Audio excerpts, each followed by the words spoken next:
আসসালামাইকুম ম্যাম, আপনি কেমন আছেন? আলহামদুলিল্লাহ ভালো আছি।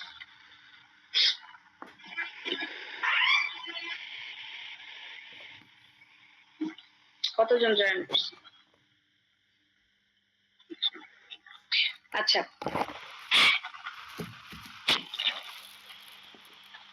থেকে পড়ানোর কথা ছিল আজকে।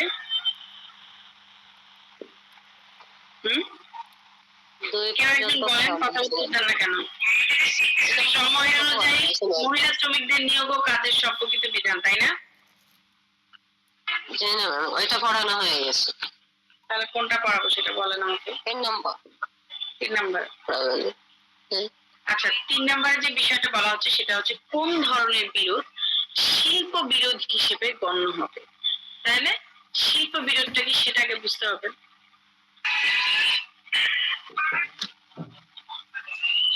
কোন ধরনের বিরোধ আপনার শিল্প বিরোধ হিসেবে গণ্য হবে, এটা হচ্ছে প্রশ্ন। তাহলে এখন শিল্প বিরোধ কি সেটাকে আমাদেরকে বুঝতে হবে। দেখেন, শিল্প বিরোধ হচ্ছে আপনার শিল্প প্রতিষ্ঠানে যখন শ্রমিকরা কোন একটা বিরোধ সৃষ্টি করে, অর্থাৎ কোন একটা বিষয় নিয়ে যখন তারা আপনার দ্বন্দ্বে জড়ায় যায়, হ্যাঁ, মালিক পক্ষ এবং শ্রমিক পক্ষ এই দুই পক্ষের মধ্যে যখন একটা ডিসপিউট অ্যারাইজ হয়, তখনই সেটাকে বলা হচ্ছে আপনার শিল্প বিরোধ। অর্থাৎ সোজা কথা, এটা হচ্ছে একটা ইন্ডাস্ট্রিয়াল ডিসপিউট। ঠিক আছে? আচ্ছা, তাই এই বিষয়টা সম্পর্কে আমরা কোন আইন সম্পর্কে জানতে পারি? বাংলাদেশের শ্রম আইন 2006।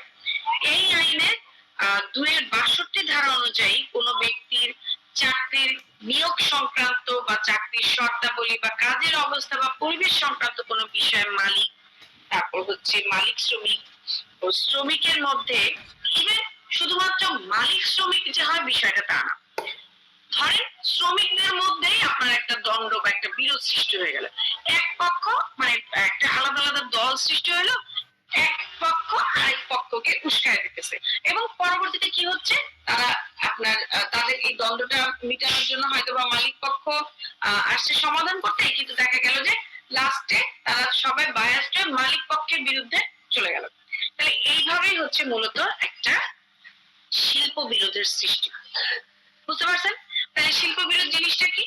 শিল্প বিরোধ হচ্ছে আপনার মালিক পক্ষ বা শ্রমিক পক্ষ বা শ্রমিক পক্ষের মধ্যে যে বিরোধ সৃষ্টি করে, অর্থাৎ মতের পার্থক্যের যে একটা ব্যবধান হয়, এটাকেই বলা হচ্ছে আপনার শিল্প বিরোধ। বুঝতে পারছেন? যেটা নাকি বাংলাদেশের শ্রম আইন 2006 বলা হয়েছে। কত ধারায়? 2-62 ধারা। এখন প্রশ্ন হচ্ছে যে এই যে আপনার শ্রম আইন অনুযায়ী যে শিল্প বিরোধের কথা বলা হচ্ছে, এই শিল্প বিরোধ কে কে উত্থাপন করতে পারে, অর্থাৎ কে কে করতে পারে? যে মালিক পক্ষ, সিবিএ অর্থাৎ যৌথ দর কষাকষি এজেন্ট, এরাও করতে পারে। আচ্ছা, এখন প্রশ্ন হচ্ছে, আসল প্রশ্নে আমরা ঢুকি যে কখন একটা ব্যক্তিগত বিরোধ শিল্প বিরোধে তৈরি হতে পারে। দেখেন, আমরা কি বললাম, শিল্প বিরোধটা কি? শিল্প বিরোধ হচ্ছে একটা ইন্ডাস্ট্রিয়াল ডিসপিউট। এখন প্রশ্ন হচ্ছে ব্যক্তিগত বিরোধ, আপনার আমার মধ্যে যে বিরোধ, এই বিরোধটা কখন শিল্প বিরোধে পরিণত হবে? এটা কিভাবে বুঝবেন?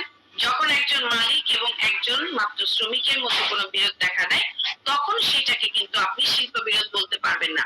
দেখেন, শিল্প বিরোধ মানে এই না যে একজন মালিক আর শ্রমিক এই দুইজনের মধ্যে বিরোধ হয়েছে, এটাতে আপনি কখনো শিল্প বিরোধ বলতে পারবেন না। ইভেন আপনি দুইজন মালিকের মানে দুইজন শ্রমিকের সাথেও যদি একজন মালিকের হয়, সেটা বলতে পারবে না। দুইজন, তিনজন, চারজন, এই চারজনের মধ্যে আপনার সাথে একটা কি হয়েছে, ডিসপিউট অ্যারাইজ হয়েছে, এগুলোরে আপনি শিল্প বিরোধ বলতে পারবেন না। শিল্প বিরোধ হচ্ছে আপনার যখন 1/3, ঠিক আছে, কোন একটা ইন্ডাস্ট্রি বা কোন একটা শিল্প প্রতিষ্ঠানের মোট যে শ্রমিক পক্ষ আছে, সেই শ্রমিক পক্ষের 1/3 যখন আপনার মালিকের বিপক্ষে কথা বলবে, তখন সেইটা আপনার শিল্প বিরোধ হিসেবে গণ্য হবে। তার আগ পর্যন্ত সেটাকে আমরা শিল্প বিরোধ বলতে পারবো না। যদি তার আগ পর্যন্ত এই ধরনের কোনো ডিসপিউট অ্যারাইজ হয় মালিক পক্ষ এবং শ্রমিকদের মধ্যে, এটাকে আমরা কি বলবো? এটাকে আমরা বলবো ব্যক্তিগত বিরোধ, অর্থাৎ পার্সোনাল ডিসপিউট। বুঝতে পারছেন? জি ম্যাম। আচ্ছা, এর খুব ইম্পর্টেন্ট আপনার একটা মামলা ছিল, সেই মামলা আপনার কিং কিং বেঞ্চ ডিভিশন, এই ডিভিশনের এক প্রধান বিচারপতি ছিলেন। সেই প্রধান বিচারপতির নাম ছিল হচ্ছে আপনার লর্ড গাড্রাজ। উনি কি বলছেন? উনি বলছেন যে আপনার ব্যক্তিগত বিরোধও শিল্প বিরোধে পরিণত হতে পারে, তবে সেটা কোন সময়? সেটা যখন একটা আপনার প্রতিষ্ঠান বা একটা শিল্প প্রতিষ্ঠান বা একটা আপনার কোম্পানির মধ্যে 1/3 মোট সদস্যের, মোট শ্রমিকদের 1/3 যখন এর সাথে জড়িত থাকবে, বিরোধে আসবে, তখন সেটাকে আমরা শিল্প বিরোধ বলবো।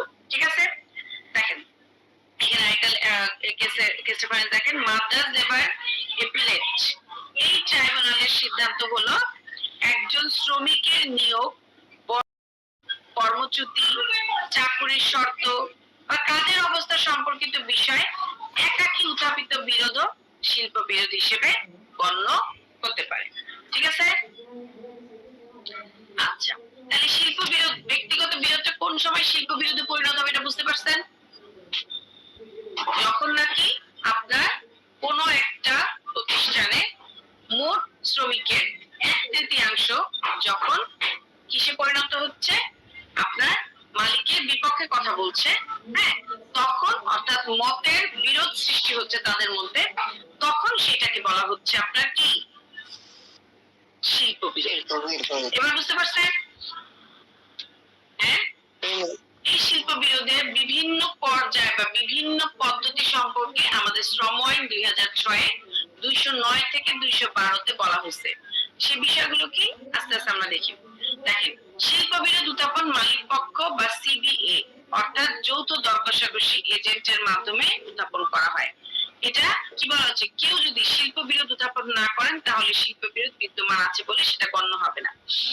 আপনি যদি এখন মনে মনে আমার বিরুদ্ধে আপনি একটা ক্ষোভ রাখেন, সেটা কি শিল্প বিরোধ আমি বলতে পারবো?